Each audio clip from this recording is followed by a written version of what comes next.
Sheriff Jake Thompson had just settled into his recliner, a steaming cup of coffee in one hand and the TV remote in the other, when the aggressive knocking at his front door shattered his peaceful morning. He wasn't expecting visitors, especially not the kind who pounded like they were trying to break in. With a sigh, he set his coffee down on the side table, the rich aroma still wafting through the air, and walked to the door. The sight that greeted him nearly made him laugh out loud. 3 men in ill-fitting uniforms stood on his porch, their chests puffed out like they were about to raid a criminal hideout.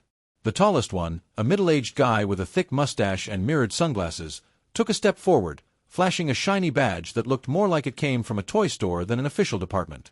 "Sir," the mustache man said in a deep, authoritative voice, "we need you to step outside immediately." Jake raised an eyebrow, crossing his arms over his chest. "And who might you be?" "We're with the HOA enforcement unit," the man announced, his 2 lackeys nodding seriously behind him. "You violated multiple neighborhood ordinances, and we're here to bring you in." Jake stared at them for a long moment, trying to decide if they were joking or just incredibly stupid. "The HOA has an enforcement unit now?" he asked, playing along. "We do," the mustache man said, lifting his chin. "And we don't tolerate non-compliance." The absurdity of the situation was almost too much. Jake knew his HOA had always been a little overzealous, but this was next-level nonsense. The mustached man reached into his pocket and pulled out a folded piece of paper, dramatically flipping it open. "You have been cited for an unapproved mailbox design," he said, his voice full of artificial authority. "And unauthorized lawn furniture." Jake blinked. "My mailbox." He glanced over at the standard black mailbox standing at the edge of his driveway. "What's wrong with it?" "It doesn't conform to the HOA's latest aesthetic guidelines," one of the lackeys chimed in, looking down at his own clipboard as if reading from a script. "Section 4, subsection B, line 12. And my lawn furniture," Jake continued, motioning to his porch where 2 perfectly normal Adirondack chairs sat untouched. "It's, the mustache man hesitated, glancing at his clipboard, then back up at Jake. "It's unapproved." Jake fought the urge to smirk. "So let me get this straight. You're trying to arrest me for a mailbox and patio chairs." "This isn't a joke," the mustached man snapped, stepping forward. "Non-compliance with HOA ordinances is a serious matter. You're coming with us." Jake folded his arms. "And where exactly are you planning to take me?" "To our holding facility." At that, Jake couldn't hold back his laughter. "You mean to tell me the HOA has a jail?" The mustache man's face turned red. "It's not a jail. It's a compliance center." Jake took a slow breath, rubbing his jaw. "I see," he said, pretending to think it over. "Well, gentlemen, I hate to break it to you, but I'm a little busy today. So I'll have to decline your invitation." The mustache man's patience snapped.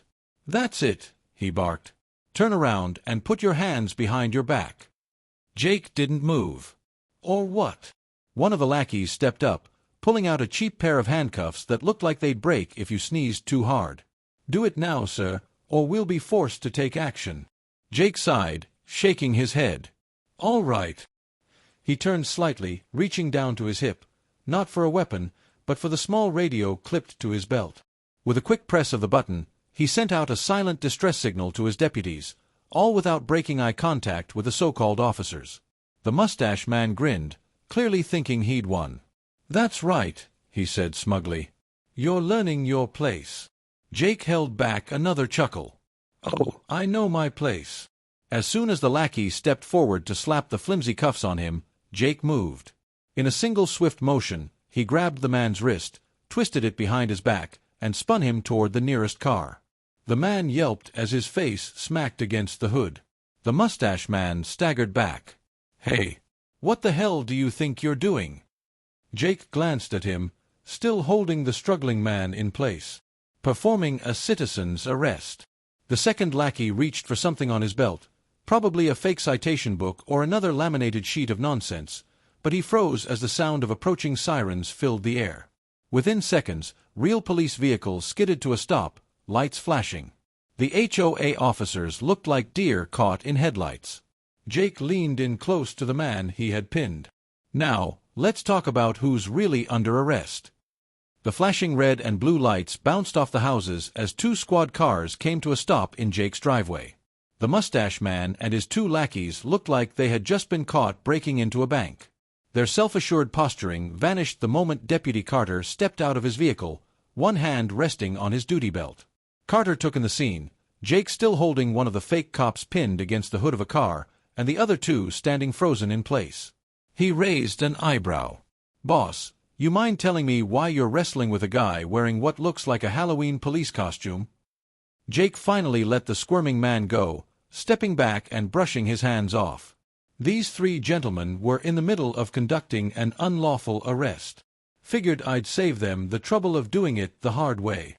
Carter let out a low whistle, turning to the trio. "All right, let's see some IDs." The mustached man tried to regain his composure, straightening his cheap polyester uniform. "There's been a misunderstanding. We are authorized HOA enforcement officers, and we were carrying out our duties." Carter stared at him for a moment, then slowly reached out and plucked the man's shiny badge from his chest. He turned it over in his hands, examining the poorly engraved letters that read HOA Compliance Officer. He looked back up at Jake. "This is a joke, right?" Jake smirked. "I wish." The mustached man puffed up his chest again. "We have full legal authority to issue citations and enforce community standards." Carter remained unimpressed. "Yeah. And which department issued these fancy badges?" The man faltered. "The Homeowners Association Security Division." Carter snorted. "That's not a thing." The second lackey, still rubbing his wrist from Jake's takedown, jumped in. "It is. We were given jurisdiction over all properties in this neighborhood." Carter tilted his head. "Jurisdiction, is that right?" He turned to Jake. "Boss, did you sign off on that?" Jake smiled. "Nope." Carter gave the mustached man a long look. "Well, then I guess you're just some guys running around playing dress-up." The mustache man's face darkened. "You don't understand. We were only enforcing compliance. We have every right to detain rule breakers."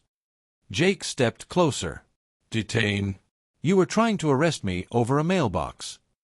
The mustached man hesitated, clearly realizing how ridiculous it sounded. "Well, technically." Jake's voice turned cold. "There's no technically about it. You tried to put cuffs on me. That's impersonating law enforcement. And depending on how you plan to detain me, we could be talking about unlawful restraint, or worse." Carter folded his arms. "So let's start with some real names and real IDs."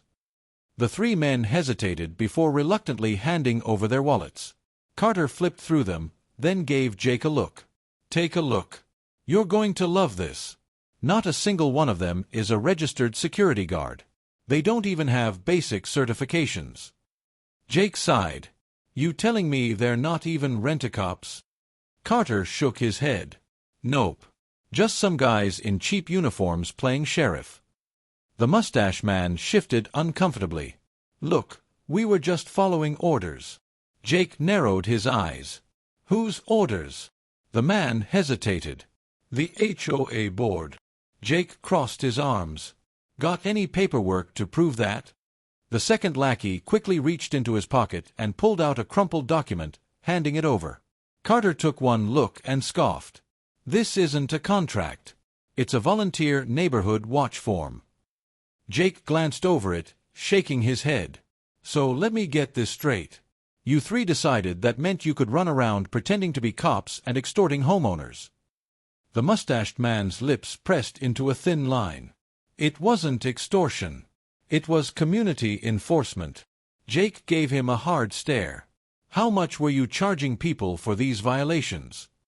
The lackeys exchanged nervous glances, but no one spoke. Jake exhaled through his nose. "Deputy, let's check their vehicle." Carter nodded and walked over to the HOA-branded SUV parked by the curb. He pulled open the door, rifling through the contents. A moment later, he let out a low whistle. Well. We've got ticket books, fine notices, and, would you look at that, a cash box." Jake turned to the mustache man. You running an HOA or a roadside scam? The man swallowed hard. We were just collecting fees. Jake shook his head. No. What you were doing was fraud. The second lackey blurted out, We were told to do it. Jake exchanged a glance with Carter. The board promised us a cut. Carter flipped through a ledger he had pulled from the SUV. They've been hitting the whole neighborhood. Fake fines, intimidation tactics, even threats of foreclosure.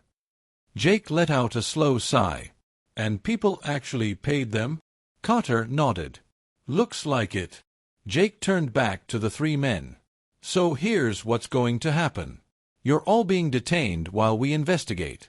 If you're lucky, you'll just be looking at fraud charges. If we find out you threatened or coerced anyone into paying, it's going to get a whole lot worse. The mustache man tried to protest. You can't arrest us for enforcing community rules. Jake gave him a dry look. Watch me. Carter stepped forward, pulling out a set of real handcuffs. All right, boys. Turn around. The mustache man opened his mouth to argue, but when Carter raised an eyebrow, he slowly complied. The two lackeys followed, both looking thoroughly defeated as Carter cuffed them and started reading them their rights. Jake turned to look at the small crowd of neighbors that had gathered to watch. Some were whispering to each other, others were shaking their heads. An older woman near the front of the crowd called out, Sheriff, does this mean we can ignore those fines they've been giving us? Jake gave her a reassuring nod. If they ever made you pay, keep your receipts. The county prosecutor is going to want to see them. A murmur spread through the crowd, and more people stepped forward, each with their own horror story about how the fake HOA police had bullied them. Jake looked back at Carter. We need to have a chat with the HOA board. Carter grinned. Oh, I can't wait for that. By the time Jake and his deputies arrived at the HOA office, word had already spread. The board members were waiting for him, looking nervous but determined to put on a good show. The president of the HOA, a thin man in a suit that seemed one size too big, stood in front of the others with his hands clasped in what he probably thought was a dignified pose. Sheriff, the man said with a forced smile, this is all a misunderstanding. Jake crossed his arms. A misunderstanding? You mean the part where your so-called officers tried to arrest me? Or the part where they were running a fine collection racket? The president cleared his throat. We were simply trying to maintain order in the community. There have been complaints. Jake cocked his head. Complaints about what, exactly? The president hesitated, then gestured vaguely. Non-compliance. Jake smirked. You mean mailboxes and patio chairs? A woman with short silver hair, another board member, spoke up. Sheriff, we have to enforce neighborhood standards. People buy homes here because they expect a certain level of decorum. Jake glared at her. And does decorum include hiring unqualified thugs to shake down homeowners? The silver-haired woman stiffened. They were simply volunteers.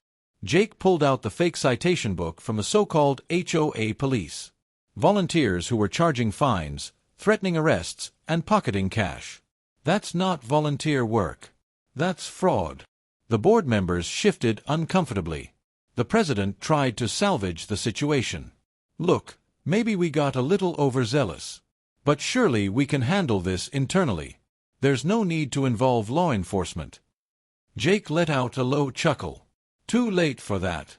Your boys are already in cuffs, and we've got plenty of evidence. If I were you, I'd start thinking about a lawyer. The president's smile faltered. Surely there's a way to resolve this amicably. Jake took a step closer. You want amicable? Start by refunding every single dollar these guys took from homeowners. Then we'll talk about what happens next. The silver-haired woman sniffed. This is outrageous. The HOA has operated this way for years. Jake gave her a hard look. Yeah, well, that ends today. By the time Jake walked out of the HOA office, the board members looked like they had just been handed a death sentence. He knew they weren't going to get away with this, not if he had anything to say about it. Back in the neighborhood, the scene had turned into something of a block party. People were out on their lawns, chatting animatedly and swapping stories about their own encounters with the fake cops. Some were laughing, others were fuming. An older man in a golf cap approached Jake. "Sheriff, I got fined $200 last month for excessive yard decorations," he said, gesturing to his modestly decorated lawn, which had nothing more than a bird feeder and a small garden gnome. A younger woman stepped up next.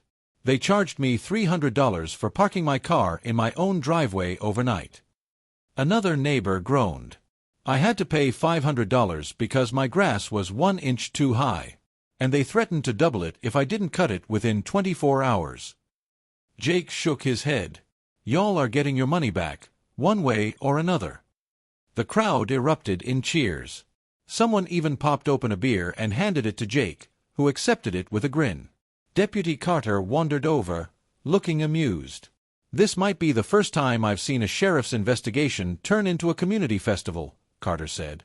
Jake took a sip of his beer. "People love seeing justice served." Carter smirked. "Well, you're about to love this. Just got word from the prosecutor's office. They're looking into felony fraud charges against the whole HOA board." Jake raised an eyebrow. "Now that's music to my ears." Carter held up a file. "Oh, and it gets better. We checked the HOA's financial records. Guess who's been skimming money off the top?" Jake leaned in. "Don't tell me." Carter grinned. "Your buddy in the cheap suit. The HOA president's been pocketing thousands. And guess where a chunk of that money was going? Right into those fake cops' pockets." Jake let out a low whistle. Well, well. Looks like we're going to be making another set of arrests." It didn't take long. Within hours, the HOA president and his accomplices were being hauled into squad cars, looking every bit as stunned as the fake cops had been. The neighborhood residents gathered to watch, some even clapping as the handcuffs clicked into place. As Jake leaned against his truck, watching the last of the arrests, the older man in the golf cap wandered back over. "Sheriff, you ever thought about running for mayor?" Jake laughed. "I think I'll stick to law enforcement." The man winked. "Well, if you change your mind, you've got my vote." Jake just shook his head with a chuckle. "Let's just get this neighborhood back to normal first."